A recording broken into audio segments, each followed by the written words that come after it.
கர்த்தராகிய இயேசு கிறிஸ்துவின் நாமத்தினாலே உங்களுக்கு என் அன்பின் வாழ்த்துதலை தெரிவித்துக் கொள்கிறேன். கர்த்தர் நாம ஸ்தோத்திரம். கர்த்தர் நம்மோடு இடைப்படுவாராக. இந்த வேளையில் நம்ம உலகத்தில் வாழும்போது நமக்கு எத்தனையோ தேவைங்க இருக்குது, எத்தனையோ பிரச்சனைங்க இருக்குது. எனக்கு தான் இருக்குது, அவங்களுக்கு இல்லை, இவங்க அப்படி இல்லை. உலகத்தில் வாழ எல்லாருக்குமே இருக்குது. இது ஒன்றும் புதுசு இல்லை, எல்லாருக்குமே இருக்குது. ஆனால் இதில் ஒரு விசேஷம் என்னன்னா, இந்த ஆண்டவர் நம்மோடு இருக்கும்போது அவர் கரத்தை நீட்டினா போதும் அற்புதங்கள் நடக்கும். கரத்தை நீட்டும் போது அற்புதங்களாக நடக்கும். பாருங்க, உன்னத பாட்டு 5ஆம் அதிகாரம் 4ஆம் வசனம். என் நேசர் தமது கையை கதவு துவாரத்தின் வழியாய் நீட்டினார், அப்பொழுது என் உள்ளம் அவர் நிமித்தம் பொங்கினது. இந்த உன்னத பாட்டில் நம்முடைய நேசர் ஆண்டவருக்கும் நமக்கும் உள்ள நெருங்கிய தொடர்பை தான் நம்ம படிப்போம், வாசிக்கிறோம். அதில் இந்த ஸ்திரீ என்ன பண்ணுதுன்னா, கத்தர்கிட்ட ஸ்திரீகிட்ட வராரு. அதான் மணவாட்டிக்கிட்ட வந்தால் அதுக்கு முன்னால் வசனத்தில் அருமையாக மணவாளியே, என் பிரியமே, அப்படி அருமையாக கூப்பிடுறாரு. அதை பார்த்தா எப்படி இருக்குதுன்னா, நம்ம மேலே அவர் அவ்வளோ அருமையாக பாசம். உலக மக்கள் யாருமே அந்த மாதிரி பாசமாக நம்மளோட இருக்கவே முடியாது. அவ்வளோ அன்பாக என் பிரியமே, என் நேசமே, என் மணவாளியேன்னு கூப்பிட்றாரு. கூப்பிட்டு தான் வராரு. வந்தால் அந்த மணவாட்டிக்கிட்ட வரும்போது கொஞ்ச நேரம் பனிகளை தலை நனைஞ்சு போயிருக்குது. இல்லை ரொம்ப தூரத்தில் வந்தாருன்னு இன்னொன்னு தெரில. தலை பனிலாம் நனைஞ்சிருக்குது. அந்த மாதிரி ஒரு சூழ்நிலை. அப்படி இருக்கும்போது அங்கே என்ன பண்ணுறாரு, கூப்பிடுறாரு, கை தட்டுறாரு. திறக்கலை. நான் வரமாட்டேன், நான் துணியெல்லாம் மாற்றினேன், இப்போ வர முடியாதுன்னு அவ்வளோ ரெக்லெஸ்ஸாக பேசிட்டார். உடனே அவர் போயிட்டார். அவர் போய் மறுபடியும் கண்டுபிடிக்கிறது கஷ்டமாயிடுச்சு. இப்போ பாருங்கள், அப்போ என்ன பண்ணுறாருன்னா, போகிறதுக்கு முன்னால் வரலன்னு இந்த கையை நீட்டினார். கையை நீட்டினா என் உள்ளம் அவர் நிமித்தம் பொங்கினது. கையை நீட்டினாலே இந்த மணவாட்டு உள்ளம் பொங்கிடுச்சான். ஆனால் அது அசட்டை பண்ணிட்டாங்க நேரத்தில். நம்மளை ஆண்டவர் நேசிக்கிறாரு, நம்மளோடு நெருங்கிய தொடர்பாக்கணும், நம்ம அன்பு கூறணும், என் பிரியமே, என் நேசமே, என் ரூபவதியெல்லாம் கூப்பிடுறாரு. அப்படிதான் நம்மளை கூப்பிடுறாரு. அந்த அன்பை பாசத்தை அல்ல தட்டக்கூடாது. அது மட்டும் இல்லை, இந்த மார்க் 6ஆம் அதிகாரம் 2ஆம் வசனத்தில் ஓய்வு நாளான பொழுது ஜெபாலயத்தில் உபதேசம் பண்ண தொடங்கினார். அநேகர் கேட்டு ஆச்சரியப்பட்டு அவர்களை, இவனுக்கு எங்கிருந்து வந்தது, இவன் கைகளினால் இப்படிப்பட்ட பலத்த செய்கைகள் நடக்கும்படிக்கு இவனுக்கு கொடுக்கப்பட்ட ஞானம் எப்படிப்பட்டதுன்னு ஆச்சரியப்பட்டாங்க. அவருடைய கையினால் இவ்வளோ பலத்த செய்கைகள் நடைபெறுத, எப்படி நடைபெறுதுன்னு ஆச்சரியப்பட்டாங்க. இப்போ அவருடைய கரத்தில் உண்மையாகவே வல்லமை இருக்குது. அவருடைய கரத்தில் உண்மையாகவே கரம் நீட்டினாலே போதும், வல்லமை புறப்பட்டு வரும். அது மட்டும் இல்லை, பலத்த செய்கைகளும் நடைபெறும். ஐயோ, நம்ம எங்கே போகிறது, இந்த பிரச்சனையில் யாரை பார்க்குறது, என்னது, யாரை பார்த்தனாலும் பிரச்சனை எல்லாம் மாறாது, தேவையெல்லாம் சந்திக்கப்படாது. ஆண்டவர்கிட்ட அவர் கரத்தை நோக்கி பார்த்தா கண்டிப்பாக நமக்கு அற்புதம் செய்வார். பாருங்கள், இதை பற்றி ஒரு சிலர் நிறையா இருக்குது வேதத்தில். நம்ம ஒரு சிலதை பார்க்க போகிறோம். இதை வச்சு நீங்கள் என்ன பண்ணணும், நீங்கள் கற்றுக்கிட்ட உங்கள் தேவைகளை பெற்றுக்கொள்ளலாம். அவர் செய்து ரெடியாக இருக்கிறார். பாருங்கள், குருடருடைய நேராக கையை நீட்டினார், கண்கள்லாம் திறந்துடுச்சு. மத்தேயு 20ஆம் அதிகாரம் 30ஆம் வசனம். அப்பொழுது வழி அருகே உட்கார்ந்திருந்து 2 குருடர் இயேசு அவ்வழியே வருகிறார் என்று கேள்விப்பட்டு, ஆண்டவரே, தாவீதின் குமாரனே, எங்களுக்கு இறங்கும் என்று கூப்பிட்டார்கள். இப்போது தாவீதின் குமாரனே, எங்களுக்கு இறங்குன்னு சொன்னால் அவர் கையை நீட்டி தொட்டார். கண்களை தொட்ட உடனே கண்கள் திறந்துடுச்சு. பிறவியாக குருடங்க பிறந்ததுலேருந்தே கண் திறந்ததில்லை. ஆனால் கர்த்தர் அற்புதம் பண்ண முடியும். இப்போ உங்கள் தேவை என்னவா இருந்தாலும் அவர் நோக்கி கூப்பிடுங்க. அவர் கையை நீட்டினா போதும், உங்கள் பிரச்சனையும் உங்கள் வியாதியை கண்ணை திறந்துடுவார். எத்தனையோ விடுதலை அன்னைக்கு நடந்துச்சு, இப்போ கூட நடக்குதான்னு கேட்காதீங்க, இப்போ கூட நடக்குது. எத்தனையோ சாட்சியம் கேட்குறோம். கர்த்தர் அற்புதம் செய்ய இன்றைக்கும் இயேசு கிறிஸ்து நேற்றும் இன்றும் என்றும் மாறாதவராயிருக்கால் வசனம் சொல்லுது. அன்னைக்கு செய்த அற்புதங்கள் இப்போ கூட நடைபெறுது. இவ்வளோ நாள் கண் பார்வை இல்லாதவங்க, காது கேட்காதவங்க, அப்புறமா கை வழங்காத இருக்கிறவங்க, இந்த மாதிரி எத்தனையோ அற்புதங்கள் நடக்குது, இப்போ நடக்குது. அதனால் அவரால் முடியாத காரியம் ஒன்றுமே இல்லை. அது மட்டும் இல்லை, இந்த குருடர்களுடைய கண்களை அவர் திறக்கிற ஆண்டவர். இன்னொரு வசனம் பாருங்க,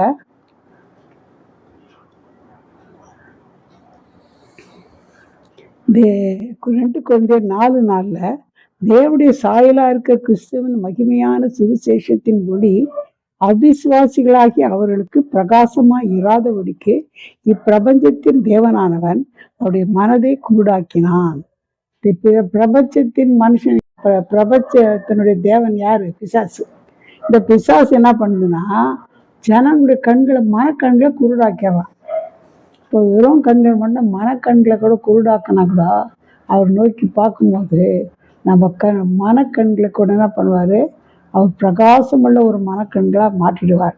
அதனால் இந்த பிசாசு வெட்கப்பட்டு ஓடத்தக்கதாக கர்த்தர் அற்புதம் பண்ணுவார். குருடர்களுக்கு எத்தனையோ பேருக்கு அவர் உலகத்தை சுற்றி திருந்த நாட்களில் கண் பார்வையை கொடுத்தார். அதனால் கண் பார்வையும் கொடுப்பாரு, அதே நேரத்தில் நம்முடைய மனக்கண்களை கூட திறப்பார். இன்னொரு வசனோடு இருக்குது, வெளிப்படுத்தும் சேஷம் 3:17 நீ நிர்பாக்கியம் உள்ளவனும் பரிதபிக்கப்படத்தக்கவனும் தரித்திரனும் குருடனும் நிர்வாணியுமாய் இருக்கிறது அறியாமல் நான் ஐசுவான் என்றும் திரைவை சம்பன்னன் என்றும் ஒரு குறையும் இல்லை என்று சொல்லுகிறபடியால் பாருங்க, நம்ம ஒருவேளை என் கண்ணு நல்லா தெரிஞ்சு நம்ம சொல்லலாம், ஆனால் மனக்கண்கள் குருடாயிருக்கும் பிசாசானதுனால. அதனால் நம்ம என்ன பண்ண, எந்த குறித்து பெருமை பாராட்டக்கூடாது. நம்ம மனக்கண்கள் குருடாக இருக்கிற மாதிரி சூழ்நிலை பிசாசு செய்து வச்சுருந்தாலும் கர்த்தர்கிட்ட இயேசுக்கிட்ட வரும்போது நம்ம மனக்கண்களை தெளிவுள்ளதாக கர்த்தர் மாற்றுவார். அதனால் அவரால் முடியும். அதே மாதிரி இதில் ஆதியாகமத்தோடு பார்க்கும்போது ஆகார்ன்ற ஒரு பெண்ணு யாரும் இல்லை, ஆபிரகாமுடைய மறுமனையாட்டி. அவளை என்ன பண்ணார்? அவள் போயிட்டு அவள் தன் நாச்சியாருக்கு விரோதமாக ஒரு மாதிரி பெருமையாக பேசினான். கல்யாணத்து குழந்தை இல்லைன்றதுக்காக தான் இந்த ஆகார் என்ற இந்த எகிப்திய பெண்ணை திருமணம் பண்ணாங்க. யார்? ஆபிரகாம். அப்படி பண்ண பிறகு என்ன பண்ணால், உடனே அவள் ஆன உடனே பெருமையாக தன்னுடைய சாராவை நாச்சியார் ஒரு மாதிரி கேவலமாக பண்ண ஆரம்பிச்சிட்டாங்க. உடனே அவங்க கொஞ்சம் கடினமாக நடத்துன்னு தான் ஓட்டா, கர்ப்பமாயிட்டு ஓட்டா.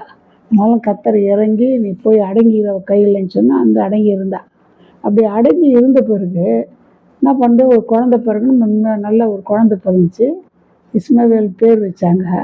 ஆனால் அந்த பையன் இந்த ஆபிரகாமுக்கு மறுபடியும் சாராவுக்கு ஒரு குழந்தை பிறந்தப்ப ஒரு மாதிரி கிண்டல் பண்ண ஆரம்பித்தான்.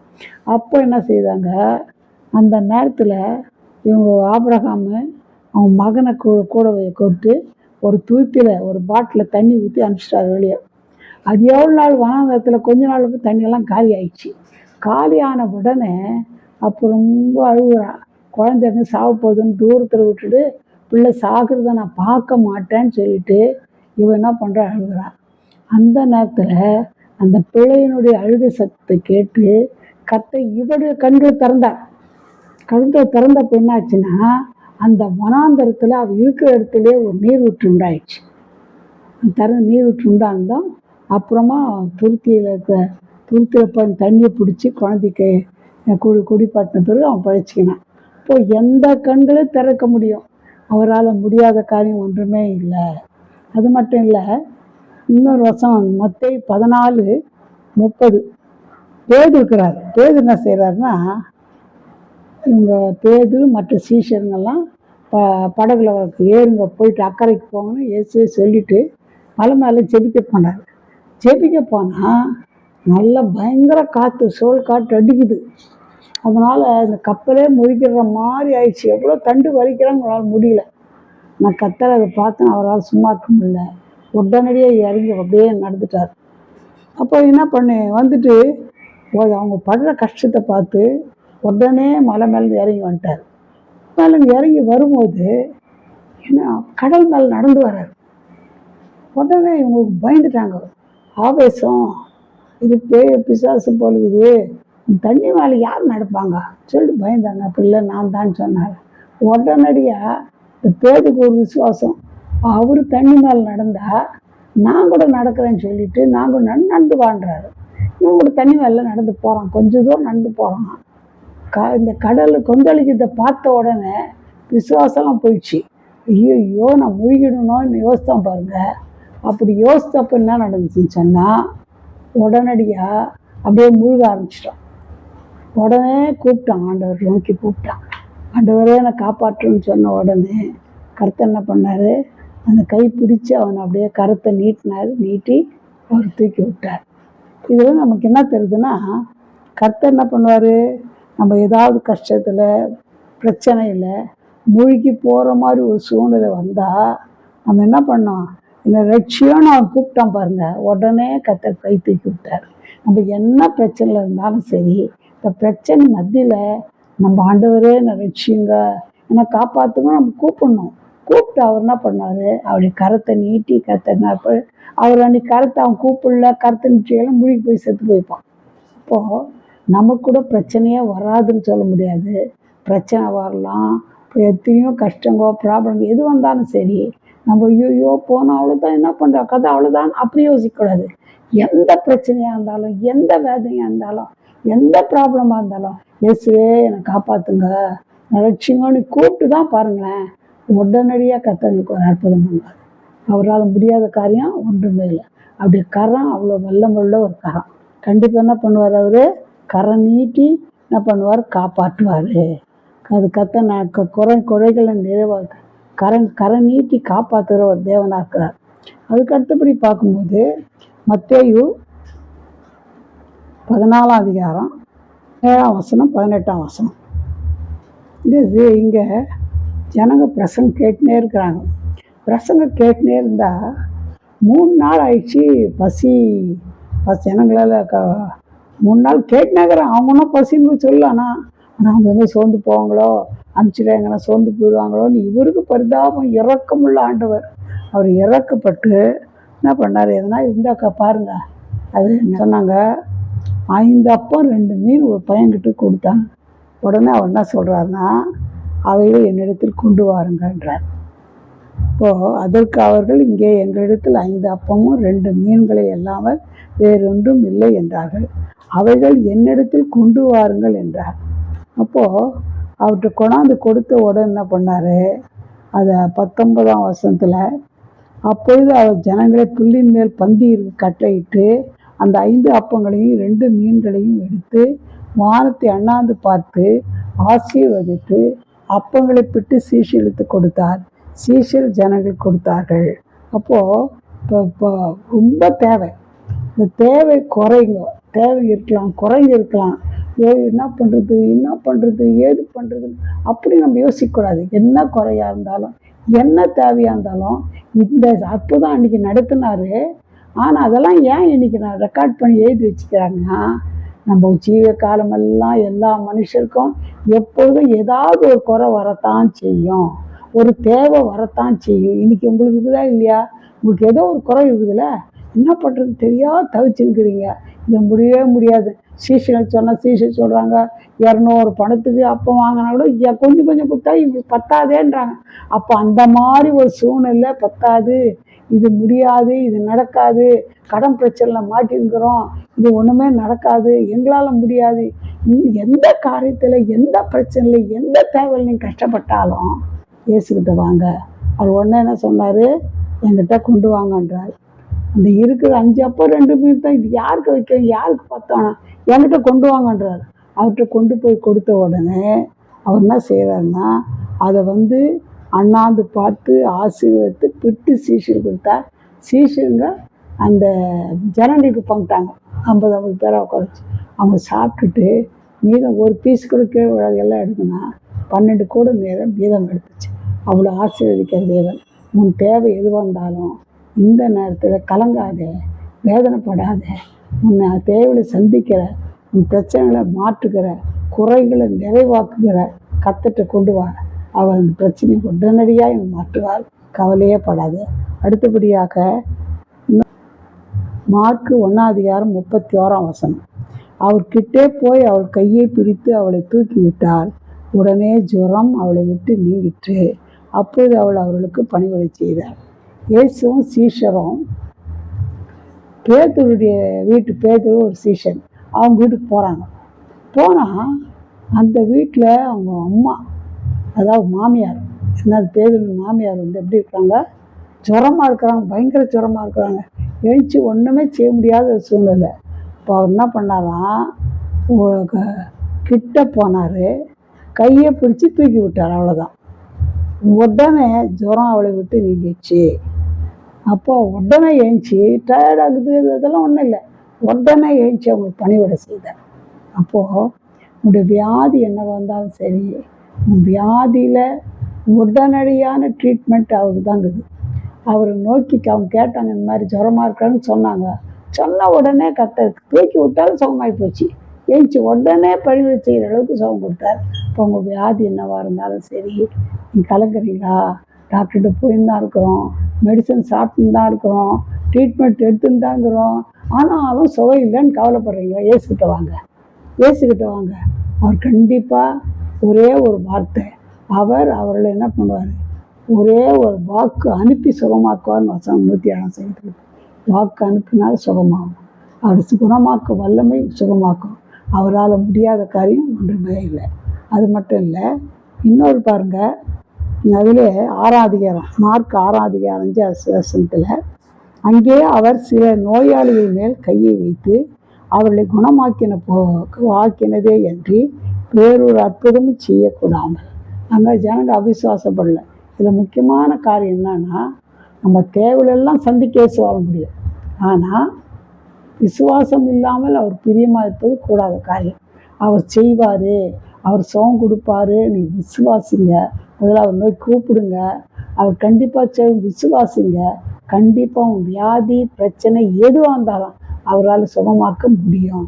அதான் இந்த வசனத்தில் நம்ம அறிஞ்சிக்கிறோம். அதனால் நம்மளுக்கு உதவி செய்கிற, உதவிக்கரம் நீட்டுகிற, அற்புதம் செய்கிற, காப்பாற்றுகிற, நம்ம குறைகளை நிறைவாக்குகிற கர்த்தர் நம்மோட கூட இருக்கிறார். எதுக்கும் நீங்கள் கவலைப்படாதீங்க. அவர்கிட்ட வரும்போது கர்த்தர் உங்களுக்கு அற்புதம் செய்வார். நீங்கள் ஆசீர்வாதத்தை பெற்றுக்கொள்ளலாம். நம்ம செபிக்கலாம். எங்களுக்கு நேசிதான பரம்பிதாவே, நல்ல வேலைக்காக நன்றி துதிக்கிறையா, உடைய அற்புத கரங்களுக்காக நன்றி துதிக்கிறையா. நாங்கள் கஷ்டப்படுறது, வேதனைப்படுறது, ஆண்டவரே குறையினால் வேதப்படுறது, வியாதினால் வேதப்படுறது, எந்த பிரச்சனையாக இருந்தாலும் ஆண்டவரே மால் கூடாத காரியம் ஒன்றும் இல்லைப்பா. நோக்கி பார்க்கும்பொழுது, நோக்கி கூப்பிடும்பொழுது ஆண்டவர் இந்த பிறவி குரலே சுகமாக்குனீங்கப்பா. அதுபோல் சுகமாக்குற தேவன், அற்புதங்கள் செய்கிற தேவன், விடுதலையாக்குகிற தேவன் ஆண்டவரே, அதற்காக நன்றியோடு துதிக்கிற ராஜா, சிவத்தரிக்கிறோம். அற்புதம் செய்து ஆண்டவரே சிவத்தரிக்கிறையா. பேதுரு மாமிக்கு ஜுரத்து கட்டிட்ட போது இட்டது போல் இந்த வேலையில் யார் யார் கேட்குறவங்க எந்த வியாதியில் இருந்தாலும் இப்பொழுதே தழும்புகளால் குணமாவீர்கள் சொன்னீங்களப்பா. ஒரு அற்புதம் செய்து இந்த வியாதியிலிருந்து பரிபூர்ண விடுதலை இப்பொழுதே கட்டளிடுங்கப்பா. அற்புதம் செய்யுங்க, குறைகளெல்லாம் இப்பொழுதே நிறைவாக்குங்கப்பா. நீங்கள் சர்வ வல்லமுள்ள தேவன் அல்லவா, செய்ய நினைத்து தடைப்படாதல்லவா. அற்புதம் செய்யுங்க, பாதுகாத்துக்கொள்ளுங்க, பெரிய காரியம் செய்யுங்க. பொறுப்புள்ள கருத்துக்குள்ள நாங்கள் தாழ்த்த இயேசுவின் நாமத்தில் ஜெபம் கேளும் பிதாவே, ஆமென். God bless you.